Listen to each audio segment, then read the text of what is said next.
Alright, today I have the biggest video for you in gaming, or rather, there's so little interest in Battlefield in the wider gaming community that I couldn't find a map tier list on YouTube. So I thought, what better person to do that than someone that is apparently trying not to do Battlefield videos all the time. So here I am. I'm GetGoodGuy, and today I'm going to go through the maps, the few maps that Battlefield 5 has got, and put them down my tier list. So we've got, from the top, Godlike, good, pretty good, average, meh, really, and then at the bottom the sacred bag of balls, which is basically when I don't know why a map is in the game, and yes, we will definitely be using that. And of course, this is just my opinion. It depends on what you like, and also depends on which game mode you play and all that sort of stuff. But I'm going to put mine together, and then you can obviously leave yours in the comments below. Please do that. Let us know what you like. And let's get straight into this. Aside from, I don't know why this is down here. This was already made, the actual maps. I've done the rest, but the maps were already on here. So why that's on here, I don't know. Just ignore it. Like, we'll just do the rest. So let's get this started. We'll kick this off with Aerodrome. Aerodrome, what's there about Aerodrome? The middle bit in the hangar, in the middle, if that's what it is pretty cool. You can have some pretty cool fights in there. I appreciate that design. It's pretty close quarters, there can be a lot going on. In certain game modes, that's like the hub of all the activity, and it's pretty cool, apart from it can be kind of campy because it's dark, but the entire game has visibility issues, really, if we're honest, so I guess we'll not forgive that, but we'll put it to the side a little bit. But yeah, the indoor bit of the hangar, there's enough cover, there's enough range in there to get some variation. People can go up top and use even, a sniper or an SLR if they wanted to, but obviously in the corridors, you got SMGs, you got people lying down with MMGs everywhere, which isn't necessarily a plus point, but it's possible. So yes, that part of Aerodrome is cool. The outer aspect of it, it's pretty open. There is cover around, but I find it kind of uninspired, to be honest with you.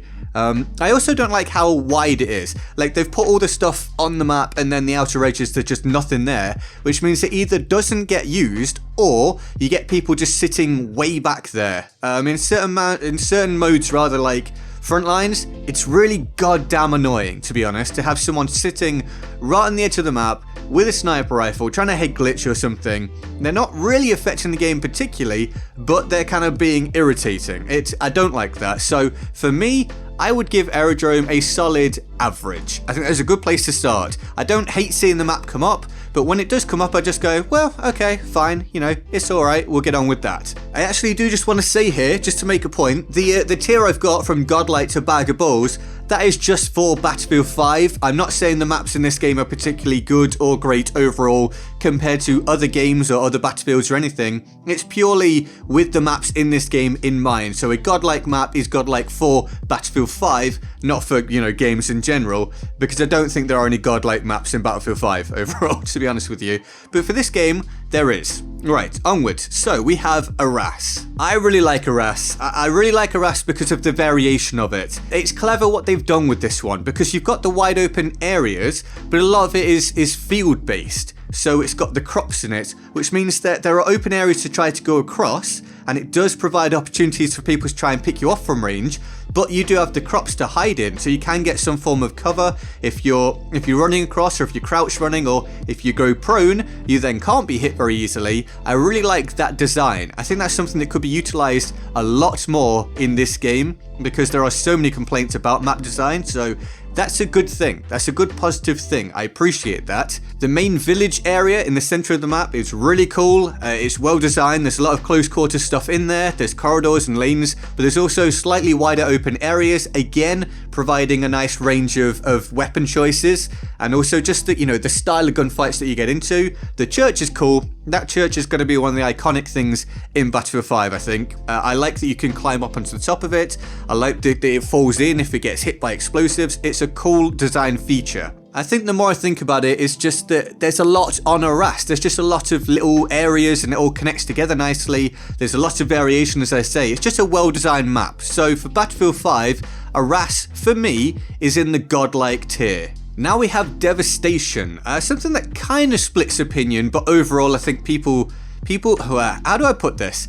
The map is light overall, but it's also the scene of one of the things that's most complained about in Battlefield 5. So Devastation is great because it offers some intense firefights. The indoor area of the church is cool overall, and I will get to why this is sounding kind of vague, but I do like, again, the variation. You will pick up from this list, I like variation in maps. I like the interesting routes you can take. I like the different levels of things, as long as there aren't too many vertical levels. Yeah, Devastation's pretty good. It also has a nice aesthetic to it. It feels like it's somewhat of a war zone with all the destruction that's going on. I mean, as it's called Devastation, that would make sense, really. But then, of course, there is the drawback of the darkness of the areas, and basically this plays right into the visibility issues in Battlefield 5. I know we're all very tired of talking about this, and some people think visibility should be bad. I think that's ridiculous, but I guess that's up to you.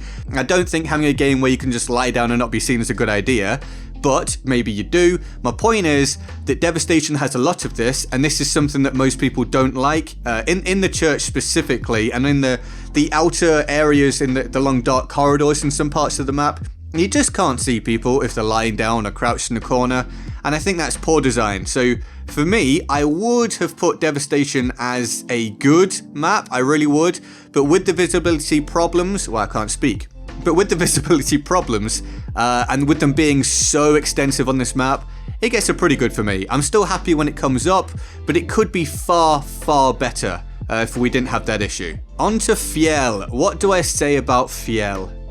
There are certain times where Fjell is okay on certain game modes, but I think there's very, very few people who are happy to see this map come up in the rotation. There are some people that definitely just quit when this pops up next. It almost doesn't matter on game mode for some people. If they see Fjell, they don't want to do it.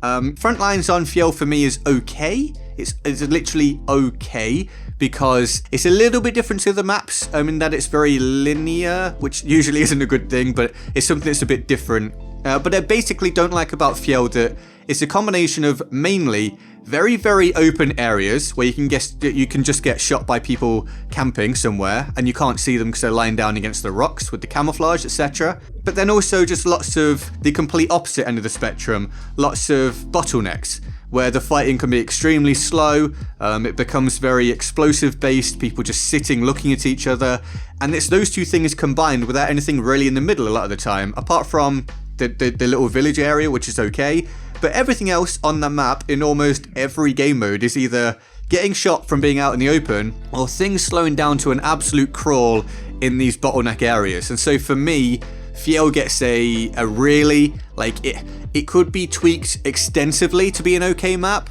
but as it currently is, it's pretty awful. I'm not a fan, and most people don't like playing it. Now we have Hamada. Let me just, 1 second. Hamada's a bag of balls. Hamada is a bad map. I don't understand why Hamada is in the game. I keep referencing Frontlines because it's what I generally play. It's literally okay, kind of, in a mode like that, is the most I can possibly say for it. On Conquest, the map sucks. It blows. There are so many problems with this map. I don't understand its implementation. It's huge, it's open, you try and move, you get killed. There's so many places people can just sit down in a bush or behind a rock. It sucks. It sucks. Everything's too far apart.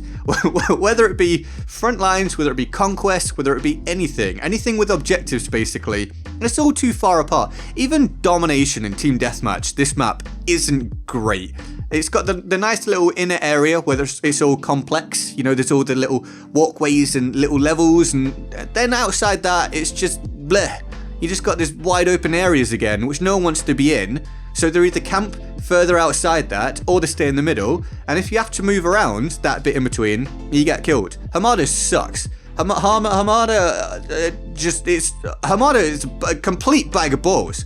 I don't know what more to say about it, to be honest with you. It's screwing up my words, it's so bad. It makes me physically angry. So Hamada sucks. Yeah, I think you got the idea. Next up, we have Narvik. Narvik kind of depends on mode again, but it's okay. It's alright. Again, the central part I think a key thing in most of these maps is the central area is generally okay.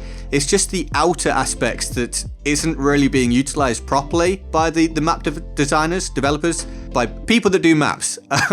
Yeah, the middle bit, the middle villagey area, not too bad. Again, it's a map where visibility was, at least it was a problem. It's not as bad now, but with the snow and the rocks, it can be hard to pick people out, but it's not bad. I don't mind Narvik. I think most people don't have too much of a problem with it. It's much better after some visibility tweaks. It's still the scene of some horrible experiences in something like Breakthrough and such like, with it just not being balanced very well in my opinion. But I give Narvik some decent marks. And the bridge bit, that's a cool idea. The bridge part on the edge of the map, there can be some really, I mean, it's a bit of a clusterfuck to be honest, but there can be some cool moments on there. You can get some nice sprees, and so it's different. I like variation, as I've said. So Narvik for me gets an average. I'll give it an average. Yeah, that's cool. Panzerstorm, the map introduced into the game after the original maps. The only map we've had since then at the time of making this video. Yes, to reiterate, we've only had one extra map since this game released.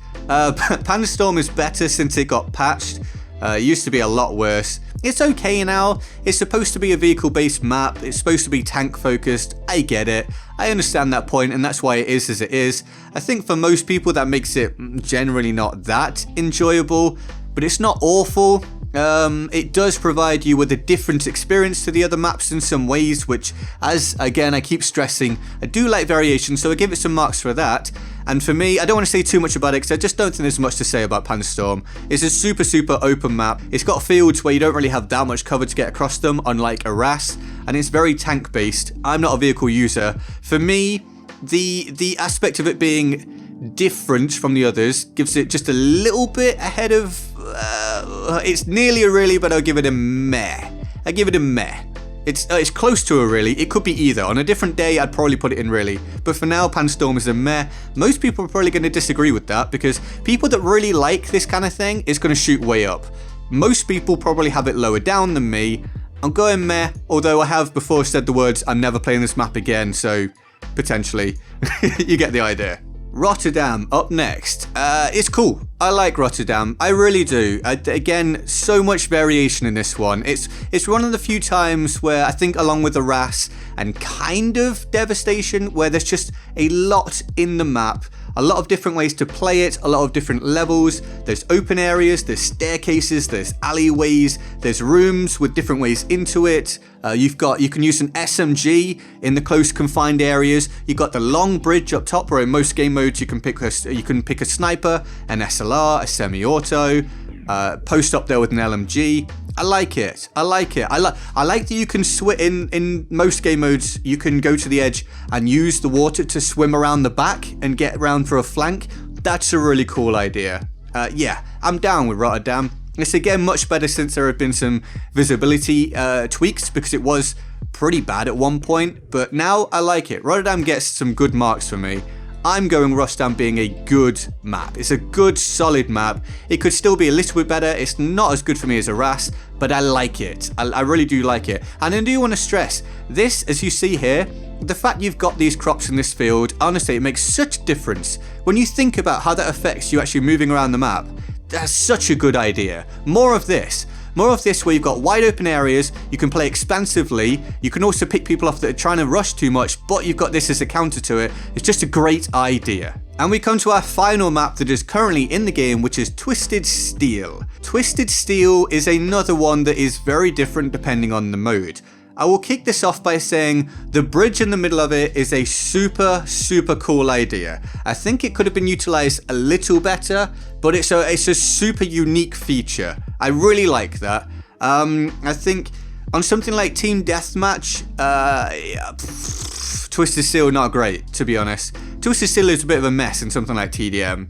It's just, there's so many bushes. It extends so far out to the edges across these long sort of watery bits. Oh wow, great words, get good. But people can just sit right at the edge of the map in something like TDM in the bushes and just snipe from there and stuff. It's dumb. It's really stupid. And then the inner section is just bushes and visibility problems everywhere. But on some modes, for example, Twisted Steel was probably the best mode for grind, in mine and most other people's opinion, especially with the bit, you know, when you could get underneath it. It's a cool design. I appreciate that. I'm saying all this and I don't yet know where I'm going to put it. I'm trying to think. Because it's so reliant upon game mode that sometimes it's bad, sometimes it's good, which would maybe make you think average. But I'm gonna go ahead and say because it's decent for most and offers something different again, even though it has a lot of problems. For example, I do really like this on front lines again. I'm gonna go pretty good, I think. Yeah, we're gonna go pretty good. And so let's run down this. We've done everything that's now currently in the game, all 9 maps. Wow, what a huge number. So we're going to go from the top. We've got Arras as Godlike. We've got Rotterdam as good. We've got Twisted Steel and Devastation as pretty good. We've got Narvik and Aerodrome as average. Panzerstorm is meh, and I'm still not sure. It could be here, but Panzerstorm for now is meh. Fjell is really, because Fjell, that doesn't need explaining to most of you. And Bag of Balls is Hamada, because what were they thinking? So yeah, that's my tier list. Let's not stretch this out. I hope you enjoyed it. This is a bit different for me, and I felt like there needs to be some tier lists for Battlefield 5. As much as people that don't play the game don't care about tier lists for Battlefield 5, let's start doing this. If I need to be that guy, I will be that guy. So again, let me know what you think of the maps and your tier list in the comments below. I hope you enjoyed the video. If you did, please, honestly, like, subscribe, all this stuff, or comments, everything you can do really does help to push the video up and help the channel to grow.